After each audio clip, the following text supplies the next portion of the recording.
सूतते वचनं श्रुत्वा परानन्दं वयं गताः विस्तरात् कथया प्रीत्या तदेव व्रतं कृतं पुरा च केन सूते तद्व्रतमुत्तमम् कृत्वाप्यज्ञानश्चैव प्राप्तं किं फलमुत्तमम् सूतवाच श्रूयतां ऋषयः सर्वे कथयामि पुरातनम् इतिहासं निषादस्य सर्वपापप्रणाशनम् पुरा कैश्चिद्वनिभिल्लो नाम्ना हर्षसीद गुरुद्रोह कुटुम्बी बलवान् क्रूरः क्रूरकर्म परायणः। ऋषिगण बोले, हे सूत जी, आपकी वाणी को सुनकर हम लोग अत्यंत आनंदित हुए।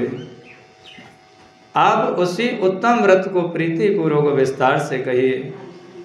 हे सूत जी, यहाँ पर इस उत्तम व्रत को पहले किसने किया था तथा अज्ञानता पूर्वक भी इस व्रत को करने से उसको कौन सा फल मिल जाता है, कौन सा उत्तम फल प्राप्त हुआ।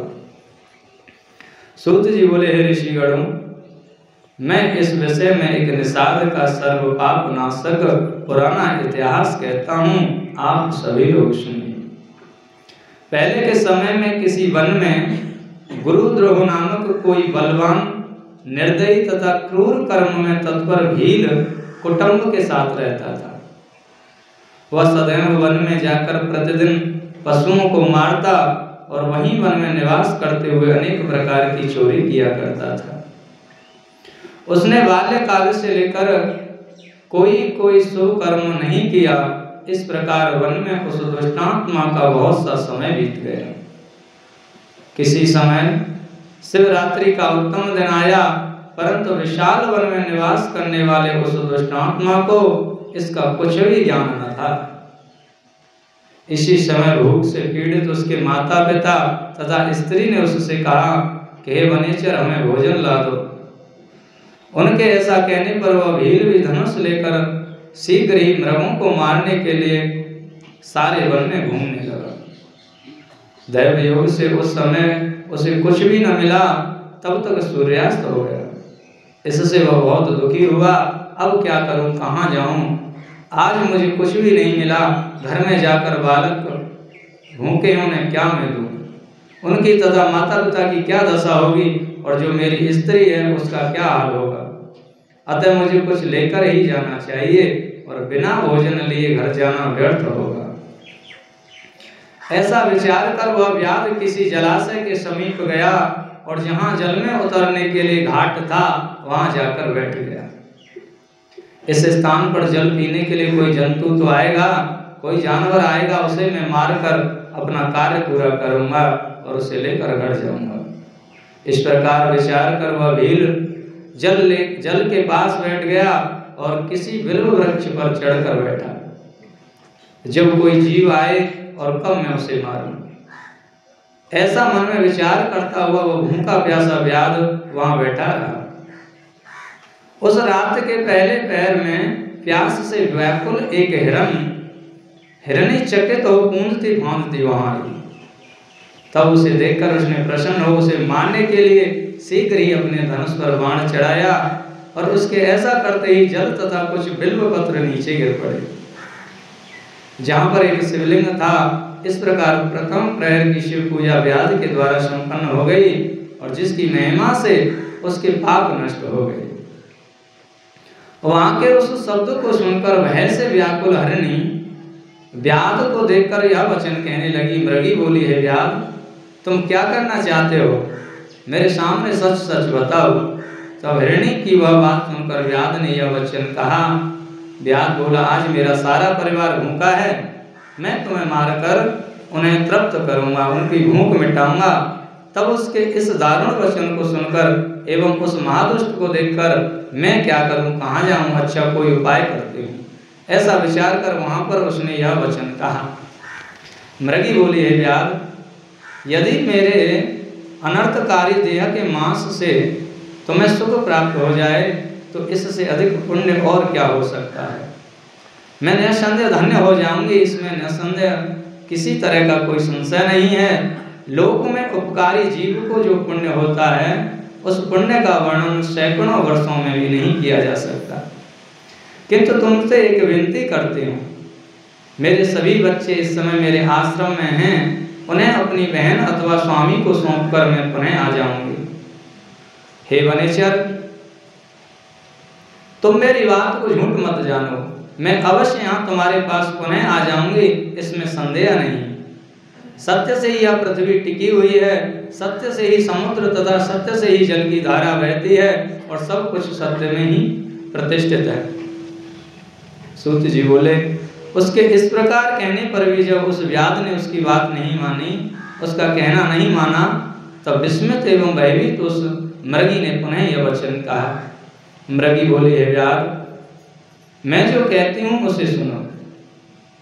मैं शपथ लेकर कहती हूँ कि यदि मैं जाकर के अपने घर से तुम्हारे पास न लौटूं तो वेद विक्रय एवं त्रिकाल संध्योपासना रहित संध्योपासनाहीन ब्राह्मण को तथा अपने स्वामी की आज्ञा का उल्लंघन करके कर्म में तत्पर रहने वाली स्त्रियों को जो पाप लगता है, कृतघ्न को जो पाप लगता है, शिव विमुख को जो पाप लगता है, परद्रोही को जो पाप लगता है और धर्म उल्लंघन करने वालों को जो पाप लगता है, विश्वासघाती एवं छल करने वालों को जो पाप लगता है, वह सब पाप मुझे लगे यदि मैं तुम्हारे पास न लौटूं। इस प्रकार अनेक शपथ करके जब वह हिरणी वहीं खड़ी रही, तब उस भील ने विश्वास करके घर जाओ ऐसा कह दिया। तब हिरणी प्रसन्न होकर जल पी करके अपने स्थान को चली गई। तब तक उसका प्रथम पहर बिना निद्रा के बीत गया।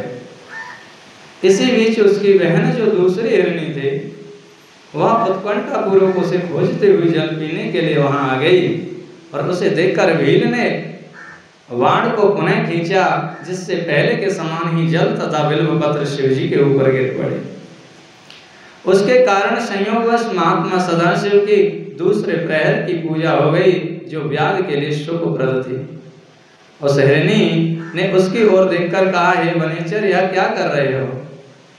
उसने पहले की भांति अपना प्रयोजन कहा। यह सुनकर उस मृगी ने पुनः कहा। मृगी बोली, हे व्याध, सुनो, मैं धन्य हूँ, आज मेरा देह धारण करना सफल हुआ, क्योंकि इस अनित्य शरीर से उपकार होगा, परंतु मेरे बच्चे घर पर हैं, उन्हें मैं अपने स्वामी को सौंपकर पुनः यहाँ आ जाऊँ। व्याध बोला, मैं तुम्हारी बात नहीं मानता, तुम्हें अवश्य मारूंगा, इसमें संशय नहीं है। यह सुनकर हिरणी विष्णु की शपथ करती हुई कहने लगी। मृगी बोली, हे व्याध, मैं जो कहती हूँ उसे सुनो।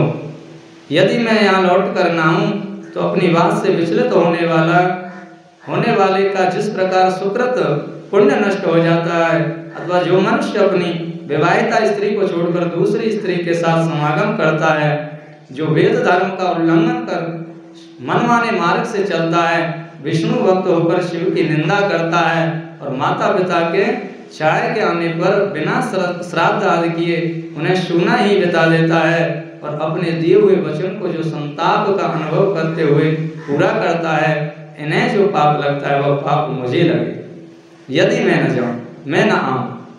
सूत जी बोले, उसके ऐसा कहने पर व्याध ने मृगी से कहा, जाओ। तब वह मृगी भी प्रसन्न होकर जल पीकर अपने स्थान पर चली गई। तब तक उस व्याध का दूसरा पहर भी बिना निद्रा के बीत गया। इसी समय तीसरा प्रहर आने पर मृगी के आने में विलंब जानकर वह चकित हो उसे ढूंढने लगा। तब उस प्रहर में उसे एक मृग जलमार्ग की ओर आता हुआ दिखाई पड़ा और उस पुष्ट मृग को देखकर वह व्याध बहुत खुश हुआ और धनुष पर बाण चढ़ाकर उसे मारने के लिए तैयार हो गया। हे द्विजो, उस समय भी उस व्याध के ऐसा करते ही उसके प्रारब्धवश कुछ बिल्वपत्र शिव जी के ऊपर गिर पड़े। इस प्रकार उस रात्रि में उस भील के भाग्य से तीसरे प्रहर की भी शिव पूजा हो गई। इस तरह से शिव जी ने उसके ऊपर अपनी कृपालुता प्रकट की।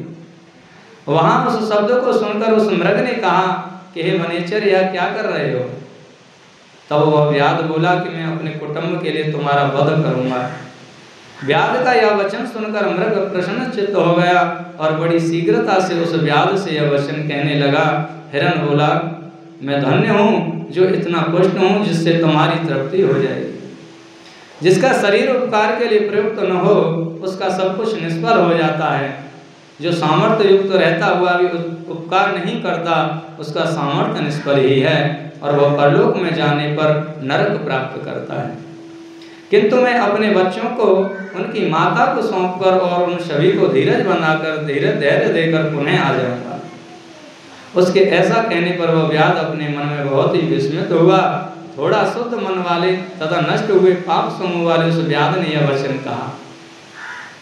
व्याधवाच ये समागता स्यात् ते सर्वे त्वया यथा कथयित्वा गता हैत्र नायं त्यदपि वञ्चका त्वं चापि संकटे प्राप्तो व्यलीकं च गमिष्यसि मम सञ्जीवनं चाद भविष्यति कथं मृगवाच शृणु व्याध प्रवक्ष्यामि नामृतं विद्यते मयि सत्येन सर्वं ब्रह्माण्डं तिष्ठत्येव चराचरम्।